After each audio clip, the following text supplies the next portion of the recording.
Hello, everyone. Welcome to Strategies for Understanding Assignment Prompts.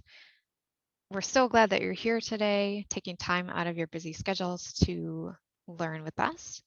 And let's begin. I'm Ann Scheel from the Writing Center, and I'm here with Casey Walls, our facilitator today, and she'll be handling the chat box for any questions or comments that come in.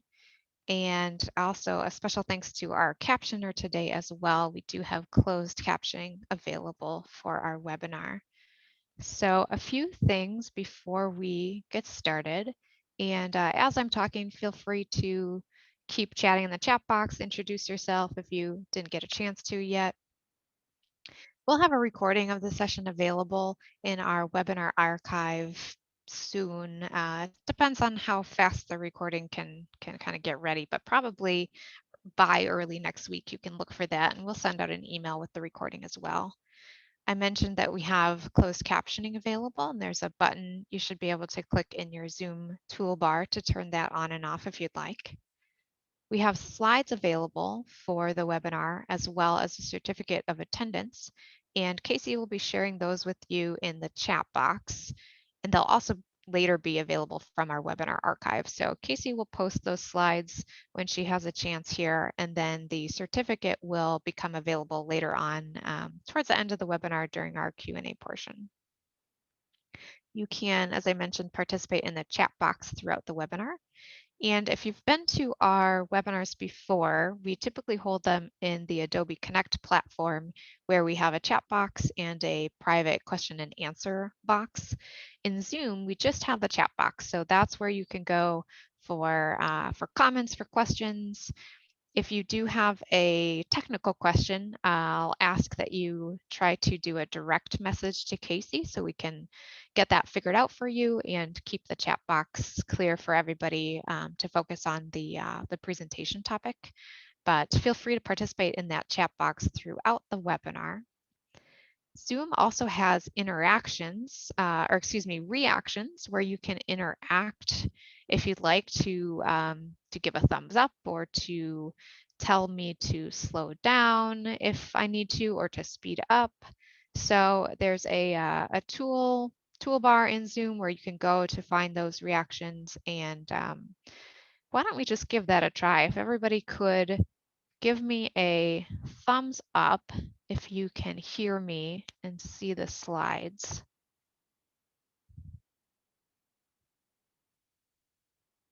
You might have to poke around in your toolbox a bit to see those reactions. Great, I'm seeing a couple thumbs up. Excellent. All right.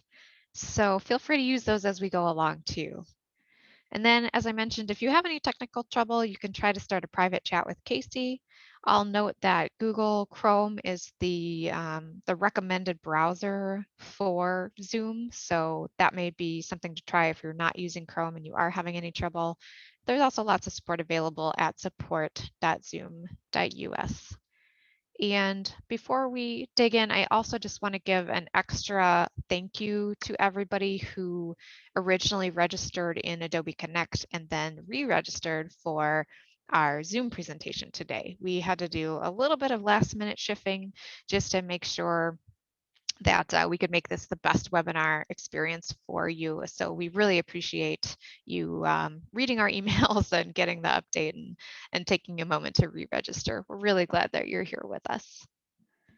All right, let's dig in. So our session today will be talking about 10 strategies for understanding assignment prompts.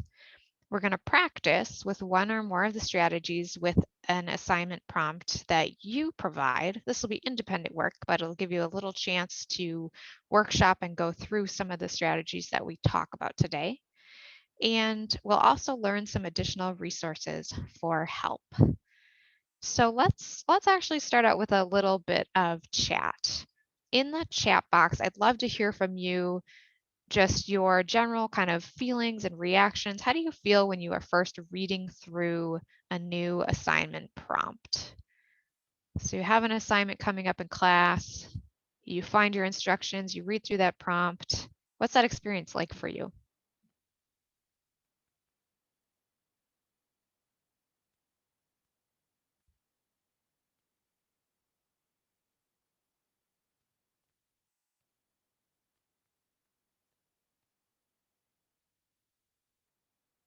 And hello to everybody who's just joined us.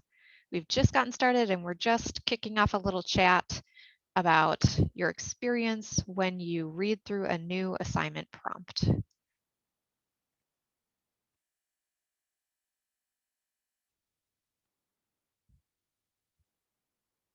And all feelings are legitimate feelings. I'm seeing some anxiety, some confusion. Sometimes it's hard to understand the prompt. Sometimes it can be a little intimidating to start even thinking about what to write. Yeah, the importance of making sure that you understand the prompt, you're not missing any information. Um, we do have a comment about rubrics being clear, so that's great to hear. We'll be talking a bit about rubrics today. There's a great comment too about a lot of information, a lot of content in these assignment prompts sometimes. And so it takes a little time to digest the instructions. Yeah, absolutely. Intimidating. Yeah. So you're not alone. Thank you for participating in the chat. I just wanted to kind of bring that up to show everybody that if you're feeling this way, it's perfectly normal. And again, you're not alone. And if you feel anxious or confused or intimidated or overwhelmed, but today we are going to dig into some strategies that hopefully will help you feel less that way when you take a look at your assignment prompts and have some clear steps and confidence for moving forward. So the big overall tip before we get into the specific strategies is that tackling an assignment can be less overwhelming and less confusing when we use specific strategies to break down those instructions and the steps into smaller pieces. So little bite-sized chunks, taking it one step at a time. When we do that, hopefully you'll see that it can become much more approachable and manageable to work through those assignment instructions. So our 10 strategies for understanding assignment prompts. We're going to go through these in detail, but I do have all 10 here on the slide for you for if you download the slides and want to go back later and see them all at a glance. And we're going to start with number 1, understanding the prompt structure. So typically at Walden, assignment prompts, and I'll use the language of prompts as we go along, but I'm really talking about assignment instructions. Um, they're really the same thing. Those words are kind of used interchangeably, but the directions for your assignment prompts often include the 3 following sections: an introduction and explanation section, a preparation section, and then the actual assignment, the actual sort of what you're supposed to do in the assignment. And I say typically here because not every single assignment that you have at Walden will necessarily follow this structure. You may have some of these pieces, but not all of them. You may have additional pieces as well.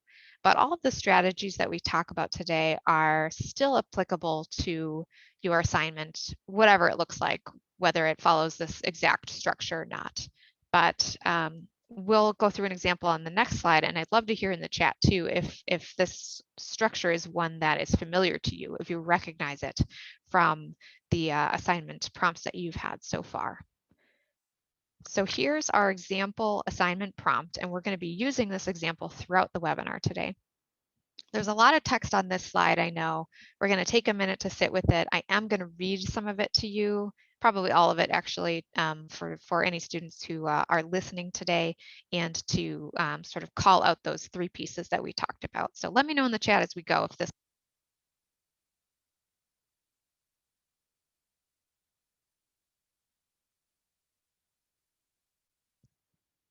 Apologies, everybody. My my headset just turned off. Can I get a thumbs up in the participant list if you can still hear me? Okay, excellent. Thanks so much.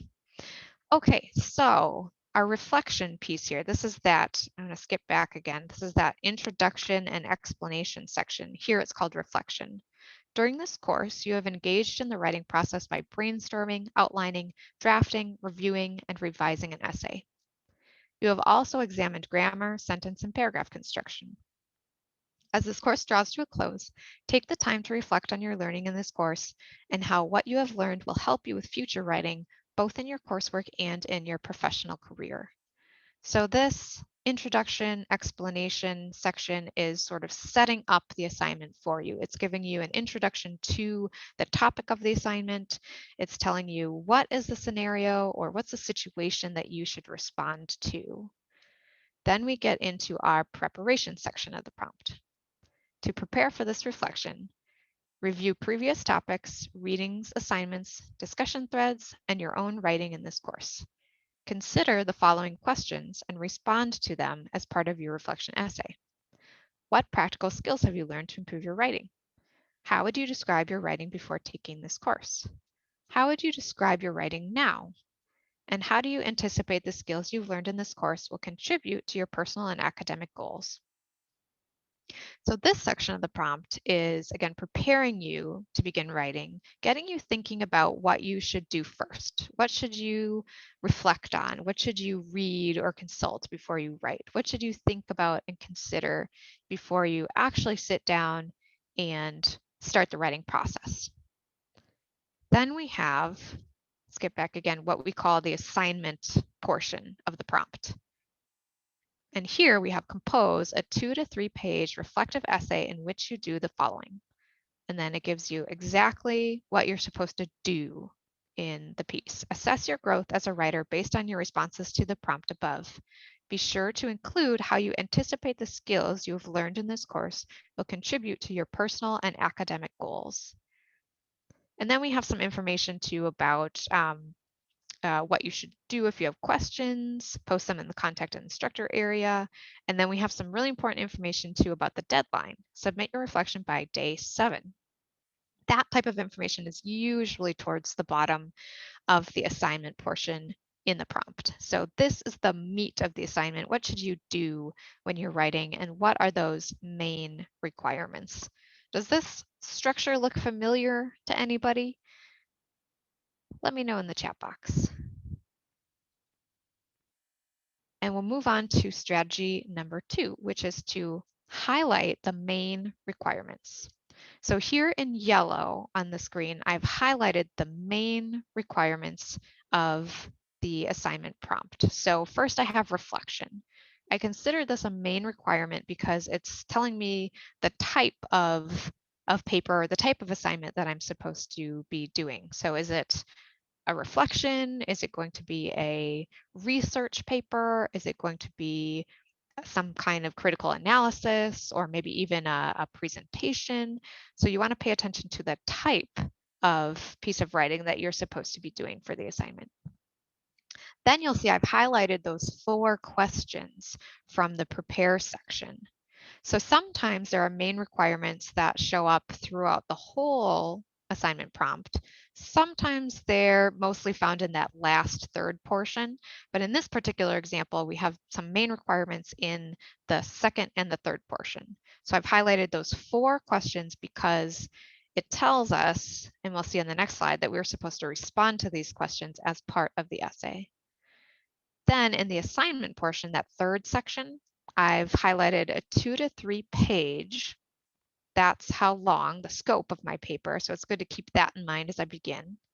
And then I've highlighted the, again, kind of the meat of the assignment, the main topic, the growth, my growth as a writer, and also how I anticipate the skills I've learned in the course will contribute to your personal and academic goals. And as I'm talking, you can perhaps even hear that I've been using first person. I'm actually I've skipped ahead to one of our strategies.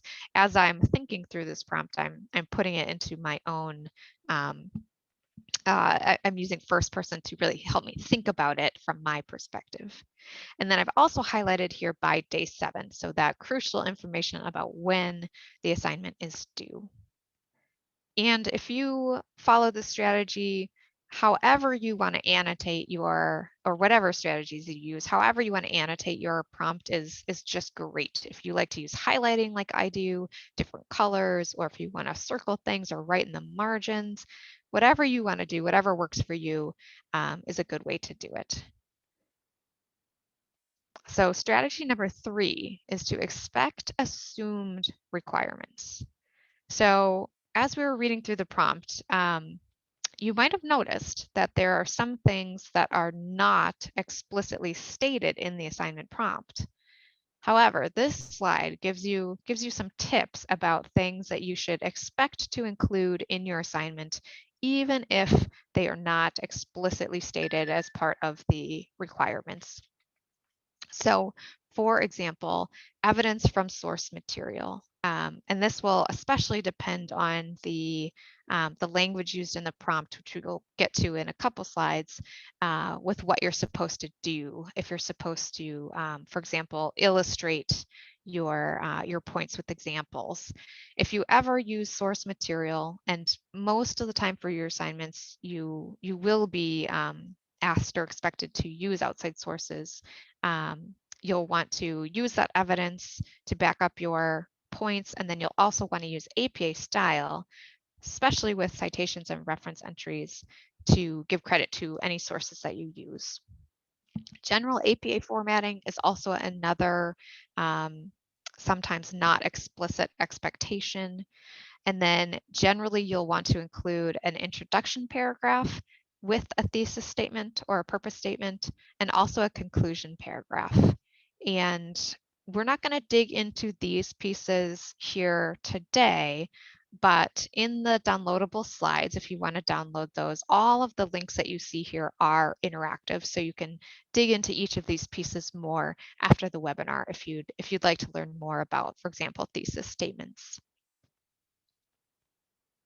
Strategy number 4 is to highlight the action words. So these are the verbs, the words that are telling you what you will actually need to do for the assignment. So for this example assignment, I've highlighted prepare, review, consider, respond, describe, another describe, anticipate actually could have been highlighted here as well. Compose, assess, include. So all of those words that are telling me what to do when I write. And these words are important to understand the differences and the distinctions between them. Sometimes there is a lot of overlap, but there's some differences and there's some nuance there too. So that's a strategy, is to go through and actually highlight, again, however you want to do it, different colors, circling, highlight those words. And then the next step is to make sure that you understand the vocabulary. So this is another different assignment portion of an assignment prompt here on the slide, where we've also highlighted some of those action words or those verbs. So this week you will examine the characteristics, and your objectives are to explain, describe, and identify. So if you don't understand some of the vocabulary, or you're not sure what differentiates one verb from another, and really the nuance of what you should be doing, you'll want to take some time and just even do a quick Google search. I also have some resources for you later on in the webinar about where you can go to find this common vocabulary and what it means. Some of this may seem a little perhaps a little bit obvious. Explain, compose just simply means to write, right? But there is a difference in whether you're being asked, for example, to summarize, which is where you're expressing the main points of a reading or a source or someone else's discussion in a short form, or whether you're being asked to analyze, which goes a step beyond a summary, and you're relating ideas and evidence together, connecting it, showing how it supports, explaining something by breaking it into parts, which is also different than synthesizing, which takes that a step further and includes your own kind of creation of ideas or analysis when you're comparing and contrasting and combining ideas.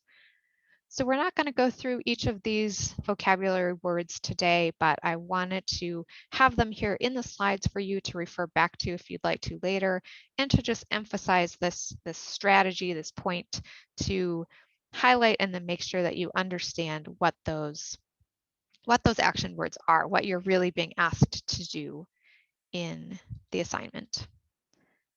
So moving on to strategy 6, change pronouns to first person. And this is the one I mentioned where I was even kind of skipping ahead and doing it as I was reading, where a lot of times you might have an assignment that's written in the second person, so it's talking about you.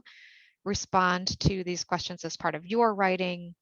What practical skills have you learned to improve your writing? And a simple trick that some students find really helpful is to just change the pronouns to first person. So start talking about I and my instead. And on the next slide here, we just have a quick example of that where we've changed the questions here into first person. So what practical skills have I learned to improve my writing? How would I describe my writing before taking this course? And this really simple trick, it just helps some students kind of get into that mindset of thinking through the assignment, especially if it's an assignment like this one where it involves kind of a reflective component. So this may not work for everybody, but it's pretty easy. I encourage you to give it a try and see if that's a strategy that does work for you. All right, somebody mentioned rubrics early on, which was great to hear. One of our, actually two of our strategies are related to rubrics. So strategy 7, consult the rubric. And I'll pause a moment to say that these strategies do follow a general order, but the rubric strategies in particular really could kind of come at any time in your process of digesting the assignment prompt. So consulting the rubric might even be something that you do as a first step right away before you even really start digging into the prompt and doing your highlighting and annotating. That's not a bad idea. You don't have to do it right away. You could save it until this step or a little bit later on, but at some point, you definitely want to take a look at the rubric. And you want to look for two things in particular. What criteria are included? So what are you going to be evaluated on in this assignment? And then also, what are the point values? What criteria are worth the most points in particular, and how do they compare to each other? So in this rubric example, this is the rubric that goes along with the assignment example that we've been reading through. You'll see I've circled two criteria.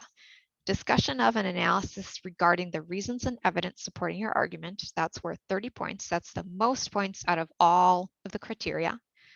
And then quality of the conclusion is worth the second most points, 20 points for that one. So I've circled these two to kind of keep those in mind as I go forward, and we'll return to that again later on. So strategy number 8, create an outline. As I go through this slide, I'd love to hear in the chat box from you. Do you usually outline your assignments? Is outlining something that you typically do, a strategy you already use? Totally fine if you don't, but I'd love to hear if that's something kind of new to you or part of your regular practice already. So strategy number 8, creating an outline. And there's a tip here too, to use the language from the assignment prompt in your outline and your draft. So as I'm reading this, I think you'll hopefully hear some of that language reflected back from the assignment prompts that I read through earlier. So we start out with our introduction, which will include some background information and a thesis statement. And again, that piece of it is not something that's necessarily going to be spelled out in the assignment instructions, but one of those sort of non-explicit pieces that you should expect to include in the assignment. And then we get into the kind of meat of the assignment here, and you'll see that I've organized my outline based on those 4 questions from that middle part of the assignment. So how would I describe my writing before taking this course? How would I describe my writing now? What practical skills have I learned to improve my writing? And how do I anticipate the skills I've learned in this course will contribute to my personal and academic goals? I've also shifted these questions again to using first person. So whether I combine some of these or whether I have them broken out into 4 separate sections will depend on some different things. It'll depend on how long my paper is supposed to be, the scope of my paper. It'll depend on how much I have to say about each of these things. It'll depend on how I think they are best organized. So if you were going to create an outline from this assignment prompt, your outline might look different, and that's perfectly fine. This is just one way to do it. But I've sectioned out each of these pieces. So for example, the first question, how would I describe my writing before taking this course? That could be a paragraph. It could be multiple paragraphs, but it's its own sort of section. And this helps me also see at a glance, okay, if I cover all of these 4 pieces, I know that I'm going to hit each of those 4 required questions from the assignment prompt. So the outline helps to organize your information, and it also helps make sure that you are hitting on each of those key required pieces. Now underneath that, I've dug in even a little bit deeper with some starts at a main idea. So sort of pre-writing my topic sentences almost. So for the first question there, for example, the main idea before taking this course, my writing was, and that'll help me just get into my brainstorming, my drafting for that section. You'll notice then that we end with a conclusion. Again, one of those pieces of your writing assignment that might not be explicitly stated in the prompt, but that you do want to include. And again, in the downloadable slides, the links here are active if you want to learn more about introductions and conclusions. All right, so strategy number 9, outlining your outline. This is where you sit down with your outline and do some sort of time management kind of planning. So you'll want to map out and then schedule time for your discrete writing tasks and also including revision in that as well. So what I want you to notice here is actually down at the bottom with the estimated total time for initial draft being 2 hours. So when you're mapping out and outlining your outline, you can approach this a couple different ways. You can sit down and think, okay, I think I struggle with introductions sometimes, so I'm going to guess that maybe I have 30 minutes to spend on my introduction. I'll try to do that. Or you might think that I'll just start the introduction and kind of see how long it takes me. But what I actually recommend for students is to also sit down with your calendar and that deadline that you've highlighted from the assignment prompt and kind of work backwards in your schedule and see how much time you realistically have to devote to this assignment, or in this case to the drafting, the initial draft of the assignment. And maybe you determine I have 2 hours. I have 2 hours this week that I can devote to this assignment before it's due. And so then you can kind of work backwards from that and decide how much time you have for each of these discrete writing tasks. So then you might decide, okay, I can spend 30 minutes on the introduction. Then how would I describe my writing before taking this course? Okay, so I need to probably look at some of my previous writing in order to begin drafting this part. So I'll spend 30 minutes on that. The next 2 questions are kind of reflection questions. How would I describe my writing now? What practical skills have I learned to improve my writing? So I'm going to spend maybe 15 minutes on each of those, doing some reflection and writing. Then for the last question, how do I anticipate the skills I've learned in this course will contribute to my personal and academic goals? Okay, so I need to both kind of reflect here, but also do some brainstorming. So I'll spend maybe 15 minutes on that and add it all up. That gives me about 15 minutes for the conclusion. So, so I've got my kind of rough map, rough outline here for all of these writing tasks. And you, of course, don't have to stick to this. If you start writing your introduction and you get it done in 15 minutes, then by all means take those 15 minutes and put them somewhere else. This is just kind of a rough outline, a rough map of how you might spend your time drafting your assignment. So the next strategy then, strategy number 10, is to consult the rubric again. Go back and check the rubric one more time, or several times if you need to. So I'm actually going to go back in our slides, back to the rubric, and we'll remember that discussion of an analysis regarding the reasons and evidence supporting your argument, 30 points. And then the next highest point criterion is quality of the conclusion. Okay, so with that in mind, let's go back and look at our outline again. So we'll see that initially I had planned out 30 minutes for the introduction and 15 minutes for the conclusion. Well, if I look back at that rubric again and remember that the conclusion is actually worth more points than the introduction. So I think I would revise this to spend more time on the conclusion and less time on the introduction. I also saw that the reasoning and evidence and analysis were key parts of the rubric too. So I need to make sure that I am, even though this is a reflection piece, that I am bringing in outside sources. I'm using evidence to back up the points that I'm making. And so to do that, I'm going to need to do some reading or some rereading of my course assignments or research. So I'm going to build in some time for consulting readings here and bump this portion up to 30 minutes. So if I want to stick within this two-hour time frame, then I'm going to have to make another adjustment, right? Because I bumped this brainstorm, consult readings, and reflection time up. So I'm going to spend a little less time looking at my previous writing. So again, this doesn't have to be something that you follow exactly as you're going through it, but it can hopefully help you plan out, estimate your time, and also kind of keep a check on that time too. So if you find, for example, that you're working on your introduction and you're taking longer than you wanted to, longer than you thought, and you've already hit your 15 minutes, maybe you take a break and maybe you go on and work on a different section just to make sure that you're not accidentally spending an hour or more on the introduction when you've only allotted yourself 2 hours for the whole draft.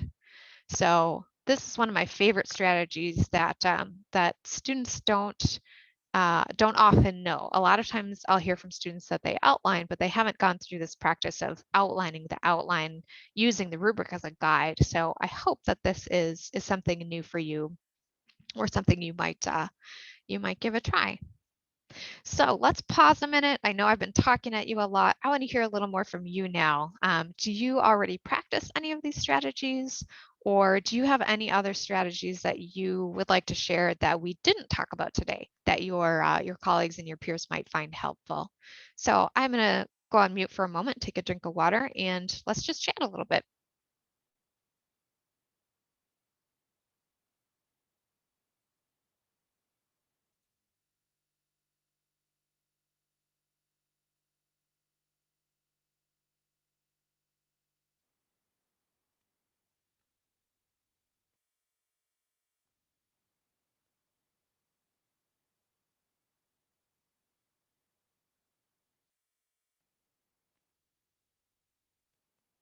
Great. Yeah. And I'm seeing a comment about copying and pasting the assignment instructions in Word or in some other kind of program. I think that's an excellent idea, is actually taking those assignment instructions somewhere else. I use Word often, so I would put it in Word and then using that program to do your highlighting and annotation. That's a great idea. Great. And I'm hearing some comments too about folks who are already practicing outlining and how that's a great strategy that works for them. It'll get easier, I think, as you practice it and the more that you do it, definitely. So it doesn't maybe take as long as it used to. Yeah, great. Finding some comments about rubrics, using the rubrics as a guide.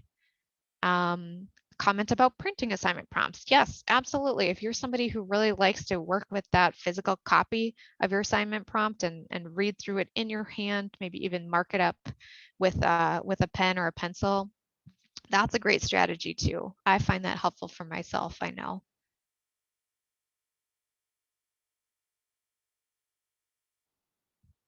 We also have a great question about locating articles. Yes. We don't currently have any future webinars planned around this, but the library in particular, the Walden Library has a lot of great resources and help for you too if you need some research assistance or have some troubles finding articles that are a good fit for the assignment. Yeah, thanks, Casey, for posting that link. Yeah, excellent. Thanks for sharing your strategies, everybody. All right, so we are now at the portion of our webinar where we're going to workshop a little bit. So we'll take a quick look again at what an example might look like, and then I'll turn it over to you for some independent workshop, and we can keep the chat going too as we do that as well.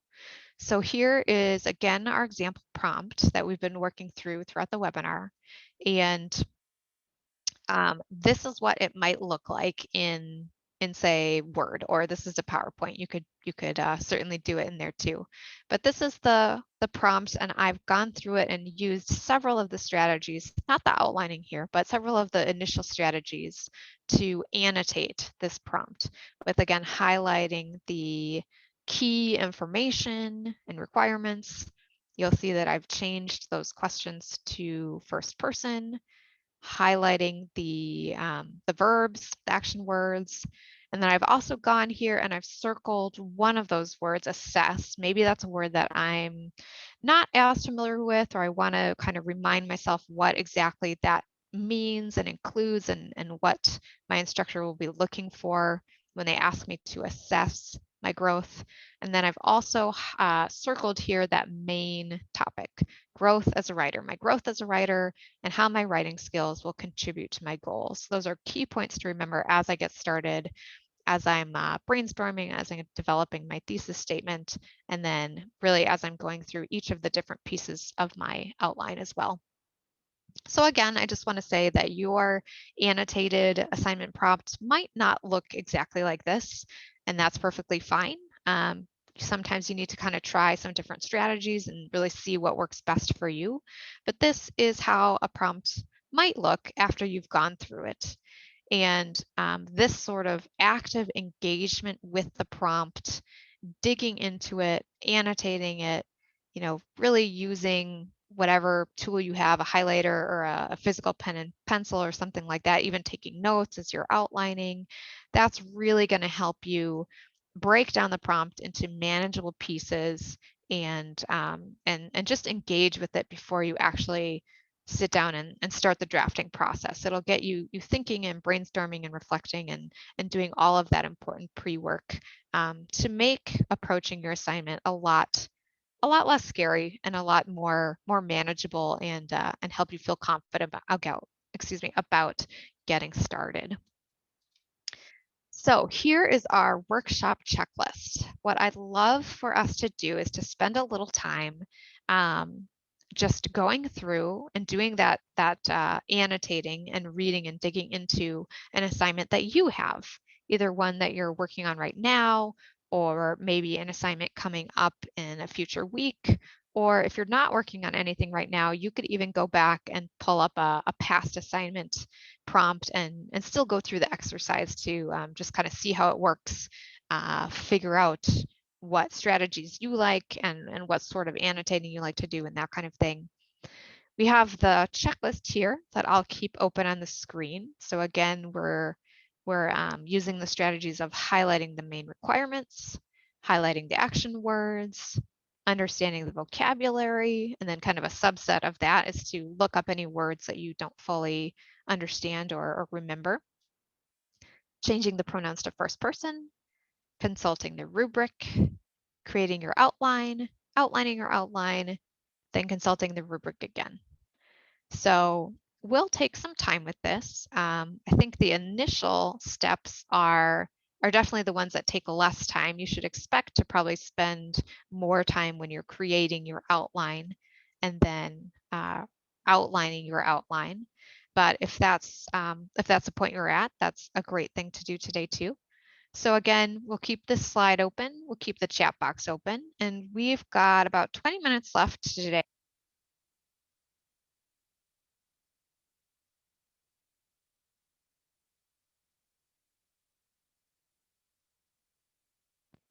Sorry, everybody. My headset automatically turns off if I am talking too much. So clearly it's time for our workshop. I'll go on mute, go through the checklist. You can let us know in the chat box which thing or things, which strategies you're working on today. And also let us know in the chat box if you want to go back through any of the previous slides. We can certainly do that as we workshop if you want to see something again, or if you have any questions. Casey and I will be here to answer them.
We have one question about the strategy involving pronouns and changing second person to first person, and whether or if I and my are best used for all assignments and discussions. I don't know if I would say always or for everybody. It's not a strategy that everybody necessarily loves, but some students do find it helpful. So I would encourage giving it a try for, yeah, for any assignment or any discussion assignment that you have. If it's in second person, changing those pronouns so that you're approaching the assignment thinking about you yourself, thinking about I myself rather, can be helpful to get into that kind of a mindset. So yeah, so I would encourage you to give it a try. I'm seeing folks working on different strategies today, which is excellent. That's great. Whatever strategy or strategies you want to try today is wonderful practice, and then we can certainly talk more about them or ask questions if you have them, or share how it went, other experiences or strategies you have too. We have a question about finding our saved webinars. And we have a webinar archive with all of our recorded webinars there, and we will be sure to get a link for that and post it. We'll also send that out in the email after the webinar to the follow-up email.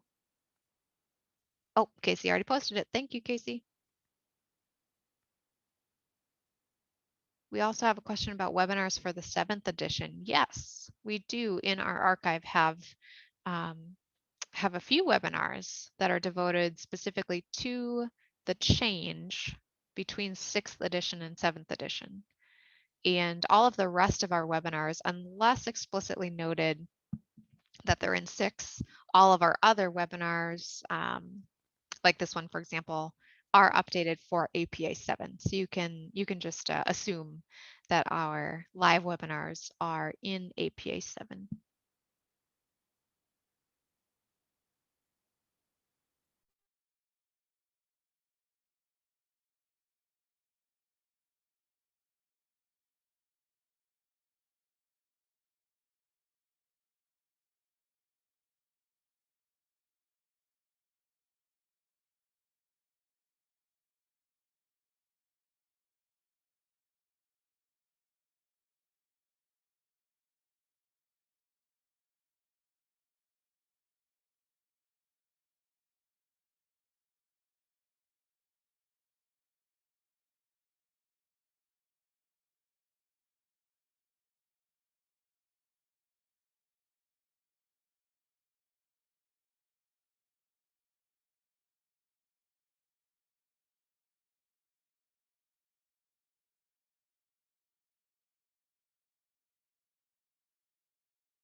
We'll spend a little more time on the workshop today. And actually, I see that somebody was able to do an annotation on the checklist, which is great. If you would like to, you should be able to find a little annotation button in your Zoom toolbar. And I've just checked that so that any annotations will be anonymous. But if you find the annotations, there's some options there for like for drawing or for a stamp. You could put a little check mark next to the different strategies that you're working on today. Thanks, Casey. Under View Options, you can find that those annotations if you'd like to actually show us in the checklist which ones you're working on.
This is great. Thanks, everybody.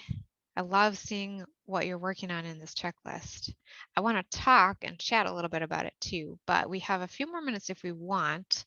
Why don't you give me a thumbs up if you want to move forward and chat a little bit, or a thumbs down if you want a few more minutes to workshop independently.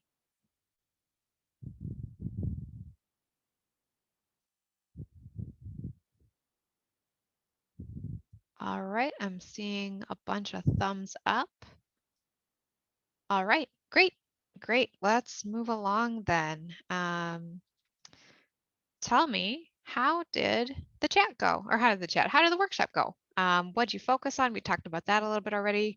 Did you discover anything? Did you find anything that was helpful either to try for the first time or to try again? Did you did you learn anything about your own sort of process, the way you like to work, the way you like to annotate? Is there anything you still need help with? And if so, what's your plan for getting help? Let me know in the chat box.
Wonderful. Thanks for the comments. I'm so glad to hear that timing each section was a helpful strategy that we talked about today.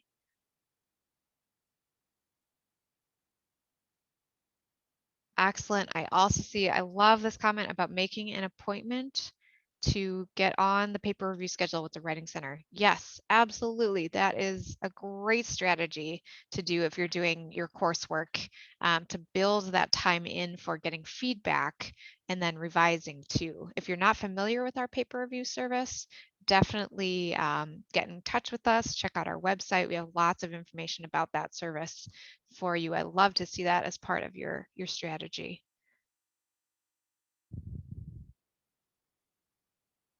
Saw lots of highlighting today. Absolutely, that's one of my personal favorite strategies. I am somebody who very much benefits from color coding and highlighting.